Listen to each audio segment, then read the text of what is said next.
तीन, गोनो मने कोण, मेट्री मने माप। तीन कोण का माप से जो संबंधित हमको पढ़ना है वह त्रिकोणमिति में पढ़ना है। और हम जानते हैं कि तीन कोण जो होता है वह त्रिभुज में होता है। पहले बहुत साल पहले त्रिकोणमिति का प्रयोग करके ही माउंट एवरेस्ट की ऊंचाई, सूर्य से पृथ्वी की दूरी, समुद्र की चौड़ाई, ये सब का जो ज्ञात किया जाता है वह त्रिकोणमिति का उपयोग करके किया जाता है। त्रिकोणमिति में जो हम अध्ययन करेंगे वह न्यून कोण के बारे में अध्ययन करेंगे और समकोण के बारे में अध्ययन करेंगे। कहता है कि त्रिकोणमिति में हम लोग सिर्फ जो जानेंगे वह समकोण त्रिभुज को जानेंगे।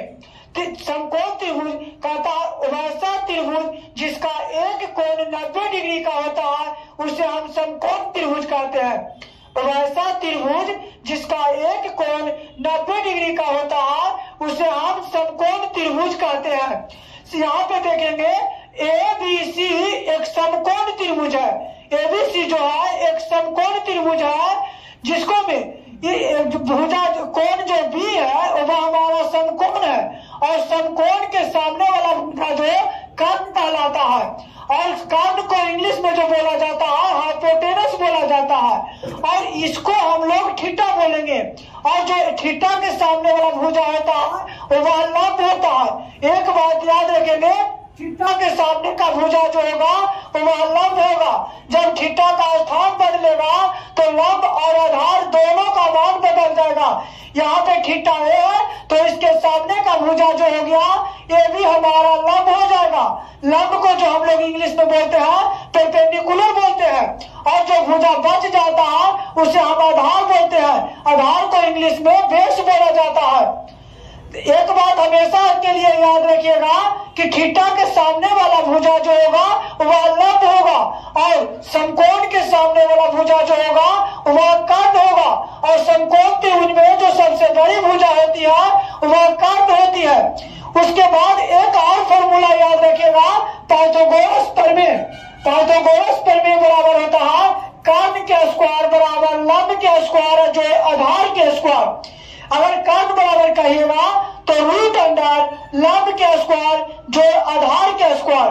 अगर लंब बराबर कहिएगा तो रूट अंडर कर्ण के स्क्वायर माइनस आधार का स्क्वायर।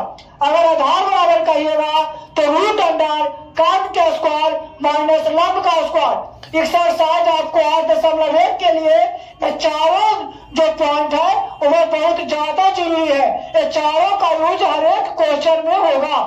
अब उसके बाद अगर बात किया जाए तो जो त्रिकोणमिति अनुपात होता है वह उसकी संख्या 6 है। त्रिकोणमिति अनुपात की संख्या जो है वह 6 है। पहला जो आता है वह साइन आता है, दूसरा जो है कोसाइन है, तीसरा जो है टैनजेंट है,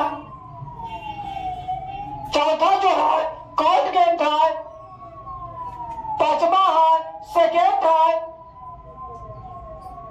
छठा जो है कोसेंट है।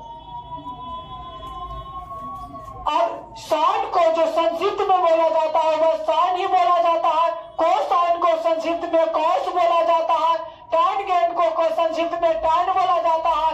कॉटजेंट को संक्षिप्त में कॉट बोलते हैं और सेकेंड को संक्षिप्त में सेक और कोसेंट को कॉसेक बोला जाता है। याद रखना है त्रिकोणमितीय अनुपात की संख्या जो है वह कितनी है? 6 है। त्रिकोणमितीय अनुपात की संख्या कितनी है? 6। उसके बाद हर फॉर्मूला जो याद रखिएगा, साइन थीटा बराबर लंब बटा कर्ण, कॉस थीटा बराबर आधार बटा कर्ण, टैन थीटा बराबर लंब बटा आधार, सेक थीटा बराबर कर्ण बटा आधार, कॉसेक थीटा बराबर कर्ण बटा लंब, कॉस थीटा बराबर आधार बटा लंब। इन छेवों का छेवों फॉर्मूला आपके लिए बहुत जरूरी है। और एक बात हमेशा याद रखिएगा कि थीटा के सामने का भुजा जो होता है वह लंब होता है और समकोण के सामने का भुजा जो होता है वह कर्ण होता है।